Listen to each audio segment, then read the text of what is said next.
Parti. Ouais, c'est bon. C'est année que je parle. J'attends juste pour régler le niveau au début et puis Ouais, après voilà. je m'assois. Ok. Allez. Si le niveau est bon, faut y aller.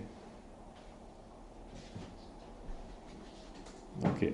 On garde le protocole avec les blessés au départ. Ouais, Allez, on garde ça. très bien. Donc on a Batokyo qui s'est blessé de cette semaine à l'entraînement aux ischio. Ouais. Donc une élongation. Donc là, elle ne sera pas bien sûr disponible pour ce match-là. Et ça peut être un peu long Ça peut être un peu long, ouais. Ouais, ça peut être un peu long. Après, on n'a pas la date exacte, mais on a au moins 15 jours ou un peu plus, bien sûr. Après, on a Christophe Herel aussi qui a eu mal au dos, donc il ne s'est pas entraîné cette semaine. Et qui ne pourra pas jouer ce week-end parce il y a aussi le protocole commotion suite à la chute qu'il a eue à Angers. Donc ce matin, il est en visite aussi. Voilà, il y a une visite aussi, il y a tout un protocole qui va avec. Donc on ne pourra pas l'utiliser, certainement pas, sûr même, on ne pourra pas l'utiliser ce week-end. Donc l'absence est liée au protocole commotion, Oui, juste au mal de dos oui, oui, le mal de dos c'était en protection un petit peu parce que sur sa chute il s'est fait mal au dos donc il est juste sorti pour courir. Mais l'absence elle est due au protocole. Voilà. Alors lui va bien aujourd'hui, on aurait pu l'utiliser mais le protocole nous l'interdit. Et donc, voilà, donc a priori comme il y a eu une perte de connaissance, alors on a trouvé qu'elle était très courte, lui se souvient plus trop. Alors est-ce qu'il était sonné, est-ce qu'il a perdu connaissance, voilà, donc, par rapport à ça, on ne peut pas, voilà, depuis peu, hein, c'est un protocole qui a été mis en place et il y a des visites qui sont faites et à partir de là, le médecin, c'est pas le médecin du club, là, c'est le médecin de la ligue, a décidé. Donc il a décidé qu'il ne pourrait pas jouer ce week-end. Voilà.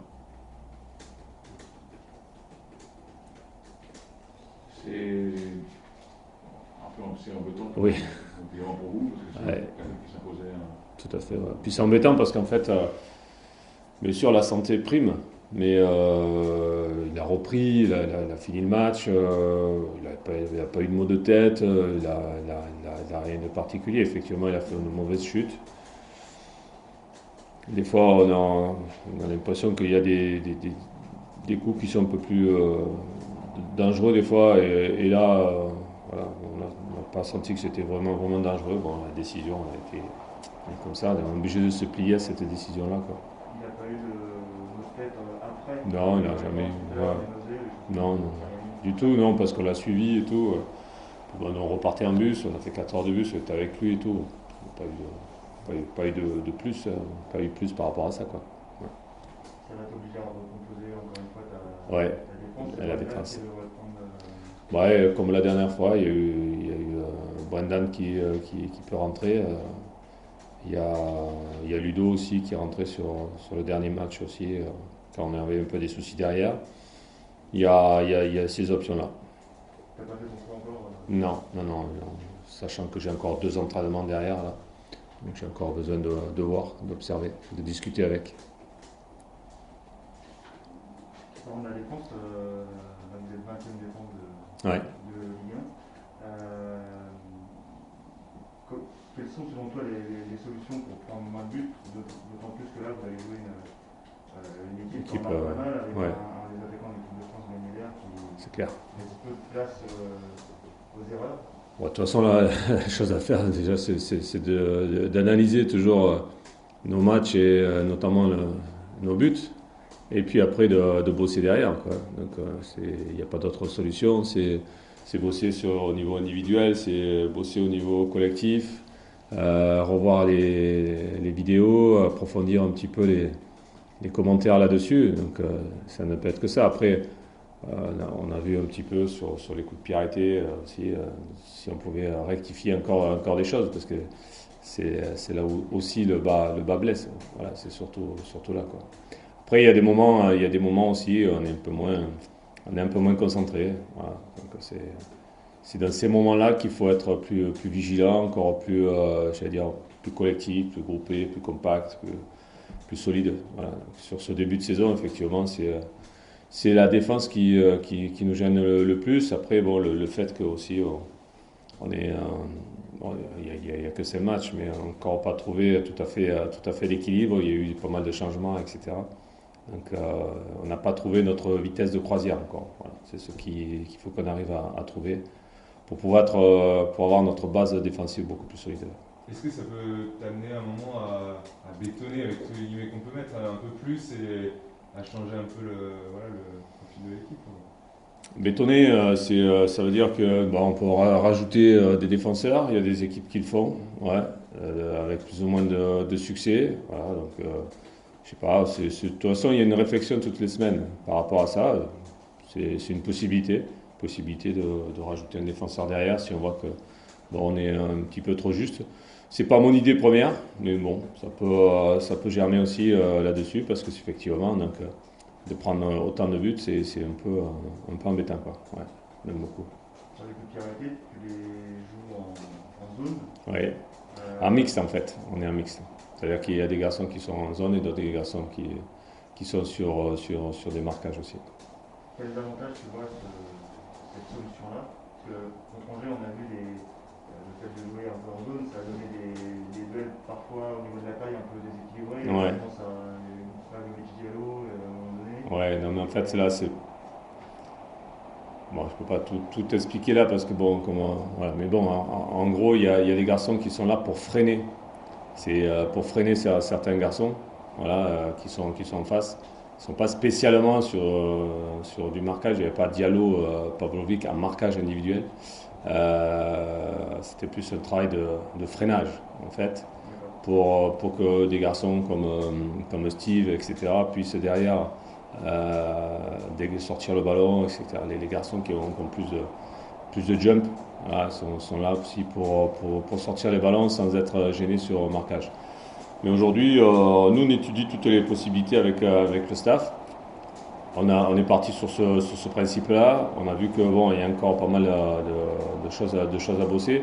Après, quand tu regardes vraiment sur les stats, que ce soit sur du marquage individuel, sur le marquage de zone, il n'y a pas une méthode qui se détache l'une de l'autre. Donc c'est pour ça que les équipes, voilà, sont un peu partagées là-dessus. C'est suivant un peu c'est-à-dire les gabarits que tu as et les personnalités que tu peux avoir. Effectivement, parfois on a des déficit de taille sur certains joueurs. Ah, mais ça, il faut qu'on cherche la meilleure des solutions là-dessus, quoi.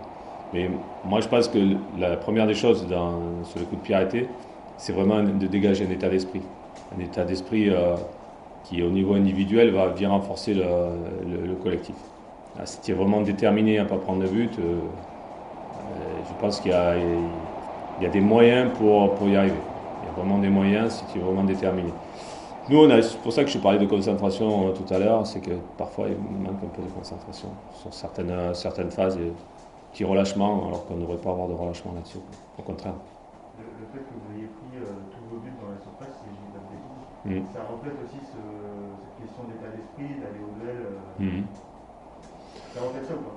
Non, en fait, je veux dire, de toute façon, plus des 3/4 des buts sont pris dans la surface de réparation, en règle générale.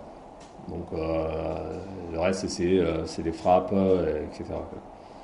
Mais je pense qu'il faut, quand tu es dans la surface de réparation, tu es défenseur, c'est pas évident. Tu peux pas faire de faute, etc.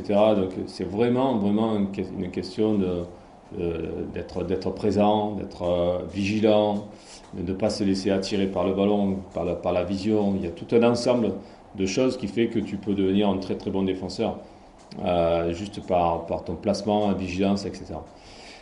C'est ce qui nous manque, voilà. C'est ce qui nous manque aujourd'hui. Bon, après, il faut reconnaître une chose, on n'a pas beaucoup non plus de chance. Voilà, il y a aussi des circonstances, des ballons qui sont déviés. Le troisième but à Angers porte quand même à beaucoup de discussions. On ne va pas se cacher là-dessus, mais nous, on travaille aujourd'hui sur une présence beaucoup plus active dans la surface de réparation. Mais pas que des défenseurs, mais aussi des milieux de terrain. Voilà. Et c'est ce que des fois je sens, c'est que les milieux de terrain reviennent pour revenir sans avoir de présence. Il ne suffit pas d'être placé, il faut après avoir une vigilance accrue. Là, cette semaine, vous avez vraiment axé là-dessus Ah, mais ça fait plusieurs semaines. Collectif, quoi. Ouais, non, mais ça fait plusieurs semaines. Bon, on a travaillé sur ce qui est duel, 1 contre 1, 2 contre 2, etc. Mais ça fait plusieurs semaines qu'on le bosse parce que c'est la base, c'est une base importante. Tu peux bien jouer. À Angers, on fait des choses très intéressantes, mais en fait, tout ça, c'est passé au travers parce qu'en fait, on n'en parle pas, puisqu'on fait, on a perdu, on va plus parler d'Angers, nous, on va parler plus des buts que l'on a pris, et on ne va pas parler des buts qu'on a mis, des belles actions, etc. Donc aujourd'hui, c'est ce que j'explique aux joueurs, si on veut continuer à pouvoir produire du jeu et prendre plaisir, il faut qu'on ait cette base solide sur certains moments, quoi. Et en fait, dans le match, il y a des moments où il faut que tu sois complètement pris par le côté défensif, parce que c'est des moments importants, les coups de pied arrêtés, tes pertes de balles, tes retours rapides, etc. Voilà, c'est pas tout pendant tout le match, mais ces phases de jeu-là, il faut sentir que c'est dangereux et qu'on a besoin de tout le monde, aussi les attaquants qui doivent se replacer, etc.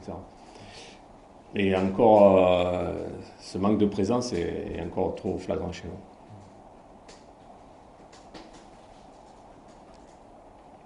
Est-ce que ça peut s'expliquer d'après toi aussi par toutes les recrues qui sont arrivées, le fait d'avoir besoin de trouver une cohésion collective qui se... Je pense que c'est une des explications, mais après c'est une progression que certains joueurs doivent avoir aussi. Ouais. Il n'y a pas que l'organisation collective, il y a aussi l'implication personnelle.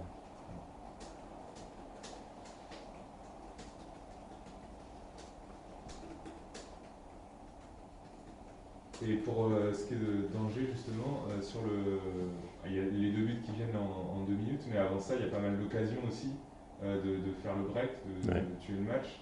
Est-ce que là-dessus aussi, comme à Dijon, c'était passé à pas grand-chose, il y avait eu la barre, là, finalement, ça a tourné de l'autre côté, c'est comme ça. Mais... Oui, non, mais après, c'est sûr qu'on travaille aujourd'hui essentiellement sur l'efficacité dans les 2 surfaces. Voilà, ça, c'est là où ça se joue. Hein. Ta surface au niveau défensif, au niveau offensif aussi. On a des occasions, c'est plutôt positif. À Angers, on est à l'extérieur, on manque 2 buts. Donc, je veux dire, ça, c'est plutôt positif. Donc, je veux dire, on ne va pas faire une guéguerre en disant ouais, c'est plus le problème des défenseurs, plus le problème des attaquants. C'est un problème collectif. C'est le problème des deux. On a des occasions qui sont flagrantes. On peut tuer le match, effectivement. Mais j'allais dire, on a mis quand même 2 buts à Dijon, même si le dernier est arrivé très tard. On met 2 buts à Angers, etc. Donc pour gagner des matchs, il faut quand même qu'on soit d'abord peut-être un peu plus solide défensivement. Après qu'on continue à avoir des occasions, je sais qu'on les mettra. Voilà. Le but est d'avoir des occasions. Après, bien sûr, la finalité reste le ballon fond. Donc il y a encore peut-être aussi cette présence qui nous manque un peu derrière. Il faudrait peut-être aussi qu'elle soit là aussi au niveau offensif. Il y a vraiment une présence. On est sur du détail actuellement. Voilà.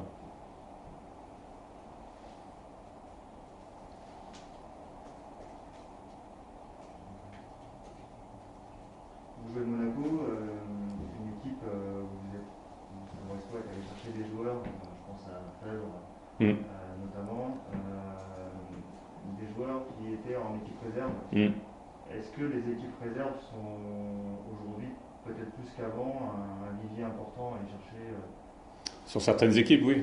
Monaco, c'est clair qu'il y a un vivier énorme de jeunes joueurs qui sont en manque de temps de jeu, en fait. Voilà. Donc après, il faut, pour des équipes comme Brest, c'est intéressant d'aller voir ce qui se passe dans ces équipes réserves-là. Et puis après, il faut arriver à voir si on peut faire grandir ces joueurs-là, quoi. Voilà. Parce que il y a souvent des joueurs de talent, mais après il faut qu'on voit la marge de progression qu'on peut aller chercher. Donc aujourd'hui, on savait que par exemple Romain Fèvre c'était un joueur intéressant avec une qualité technique très très au-dessus de la moyenne. Maintenant, après, de le mettre dans une équipe de Ligue 1 et qui joue régulièrement, c'est aussi, ça reste toujours un pari. Voilà, pareil pour Cardona et avec Ibra aussi qui arrive de Monaco. Donc, tous ces jeunes garçons qui ont du talent, mais peut-être pas assez pour s'imposer directement, bah, il faut aussi voir si on peut en tirer quelque chose. Et nous c'est des joueurs qui nous intéressent, effectivement. Ouais. C'est forcément un peu des paris quand on recrute ce type de joueurs. Oui, après, c'est des paris calculés parce qu'on sent que c'est des garçons qu'on a bien suivis quand même. Quand ils étaient en équipe de jeunes, un gros travail qui est fait de la part de Grégory Lorenzi et de ces gars. Donc, ces garçons qui connaissent depuis l'âge de 16-17 ans, donc qui les suivent. Voilà, donc, les recruteurs, ils suivent les joueurs avant qu'ils sortent. Donc, on arrive à déceler un potentiel, quoi. Voilà. Après, nous, quand on les récupère, à nous de les faire grandir derrière. Et je pense que, rien que pour parler des 3 ex-monégasques, c'est plutôt des paris gagnants quand même pour nous. Juste du coup, sur cette fin de mercato, il se clôture lundi soir. On sait que le club a encore 2-3 besoins, en tout cas, recherche 2-3 profils. Ouais. Comment tu espères quoi? Tu t'attends à quoi? Je m'attends au sprint du mercato depuis 3 mois. Je sais ce qui va arriver. Hein. Je sais ce qui va arriver. De toute façon, je crois que chaque fois qu'on en parle, j'ai dit attendez un peu, ça va arriver. Voilà, c'est le sprint, ça va partir. C'est déjà lancé, quoi. Voilà, ça part un peu de partout. Les clubs attendent un petit peu à la fin pour voir. Les prix sont différents, les joueurs sont pressés, les joueurs des clubs perdent des joueurs, donc veulent les remplacer. Donc en fait, ça fait beaucoup de mouvements, tout ça. Donc je pense que jusqu'à lundi, on sera en mouvement. Voilà. En observation, en réaction, en anticipation aussi, parce qu'on en discute tous les jours et on essaye de regarder ce qu'on peut faire au mieux pour l'équipe. Vous avez hâte que ça soit fini? Ben, on sera débarrassé de ça. On sera débarrassé de ça. Et puis, de toute façon, on aura 2 mois de répit. Puis, il va recommencer au mois de janvier. Ouais, non, mais c'est vrai que c'est. On aime bien, les coachs, ils aiment bien avoir leur équipe, quoi. Voilà. Et puis, avoir une certaine stabilité, parce que c'est que dès que.